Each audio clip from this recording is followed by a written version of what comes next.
ତିନିଟା ସାଙ୍ଗ ବାହାରିଲୁ ରାଜନଗର ଏଣ୍ଟ୍ରି ଗେଟ୍ରେ ଥିଲେ ଗଣେଶ ଠାକୁର ଆଉ ସାଇବାବା। ଗେଟ୍ରେ ଲାଇଟ୍ରେ ବହୁତ ଜଗମଗ କରିକି ବହୁତ ଷ୍ଟାଇଲିଶ ଦେଇଥିଲା।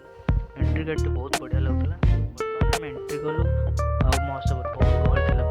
ବହୁତ ଗହଳି ଭିତରେ ଆମେ ଆସି ପହଞ୍ଚି ଯାଇଥିଲୁ ଷ୍ଟେଜ୍ ପାଖରେ। ଷ୍ଟେଜ୍ ପାଖରେ ଦେଖିଲୁ ଷ୍ଟେଜ୍ର ଲାଇଟ୍ ଡେକୋରେସନ୍ ଆଉ ସଜସଜ୍ଜା ଦେଖିକି ବହୁତ ଭଲ ଲାଗିଲା। ଆଉ ଏଇ ଷ୍ଟେଜ୍ର ନାଁ ହେଉଛି କାଉଁରୀ ମାଆଙ୍କ ନାଁରେ ଏଇ ମହୋତ୍ସବଟି ଆୟୋଜିତ ହୋଇଛି। ଆଉ ମୋ ସାଙ୍ଗ କହିଲା ଚାଲ ମୋ ରାମଦୋଳିରେ ବସିବା। ବହୁତ କଷ୍ଟରେ ଆମେ ଟିକେଟ୍ ପାଇଲୁ। ଟିକେଟ୍ରେ ଲାଇନ୍ ଲଗେଇ ବର୍ତ୍ତମାନ ଆମ ପାଳି ପଡ଼ିଲା। ବହୁତ ସମୟ ପରେ ଦେଖିଲୁ ବହୁତ ଲୋକ ବି ଦେଖନ୍ତୁ ଏଠି ଲାଇନ୍ ଲଗେଇଛନ୍ତି। ରାମଦୋଳି ଏତେ ବି ହାଇଟ୍ ନଥିଲା, ବହୁତ ବଢ଼ିଆ ଲାଗୁଥିଲା।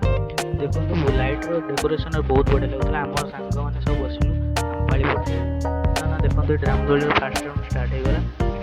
ବୁଲିଲା ଉପରକୁ ଗଲାବେଳେ ବହୁତ ବଢ଼ିଆ ଲାଗିଲା। ଉପରୁ ଭିୟୁଟା ଦେଖିବାକୁ ମହୋତ୍ସବର ମସ୍ତ ଲାଗୁଥିଲା। ପୁରା ଲାଇଟ୍ ଡେକୋରେସନ୍ରେ ବଢ଼ିଆ ସଜାସଜି ହେଇଥିଲା। ସବୁଆଡ଼େ ଲାଇଟ୍ ବର୍ତ୍ତମାନ ଆମର ଷ୍ଟାର୍ଟ ହେଇଗଲା। ମୋ ସାଙ୍ଗ କହୁଥିଲା ଭାଇ ଡର ଲାଗୁଛି ଆଉ ବସିକିନି ଭାଇ ସାଇଡ଼୍ ବହୁତ ମଜା କଲୁ। ରାମଦୋଳିରେ ଫାର୍ଷ୍ଟ ରାଉଣ୍ଡ ଚାଲିଥାଏ ରାଉଣ୍ଡ, ଏଇ ଭିତରେ ଆମେ ବହୁତ ମଜା କରିଥିଲୁ।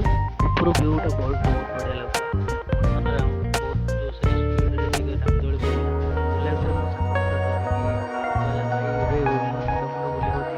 ଆଉ ଏଥିରେ ବସି ଯାଇଥିଲି ଫାର୍ଷ୍ଟ ଟାଇମ୍।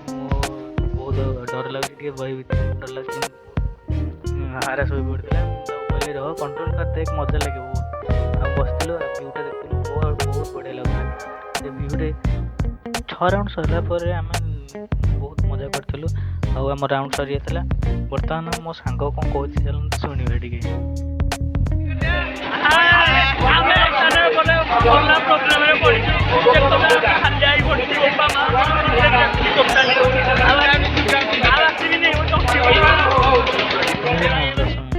ବର୍ତ୍ତମାନ ବହୁତ ଡରି ଯାଇଥିଲା ସେ।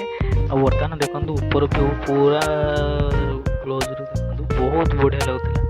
ଷ୍ଟେଜ୍ରେ ବହୁତ ଲାଇଟ୍ ଡେକୋରେସନ୍ ହେଇଥିଲା, ବହୁତ ବଢ଼ିଆ ଲାଗୁଥିଲା।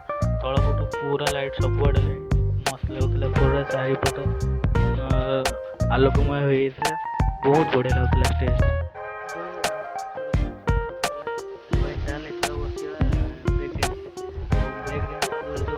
ମଜା ଲାଗିବ ବହୁତ। ମୁଁ କହିଲି ଆରେ ହଁ ଚାଲ ବସିବା।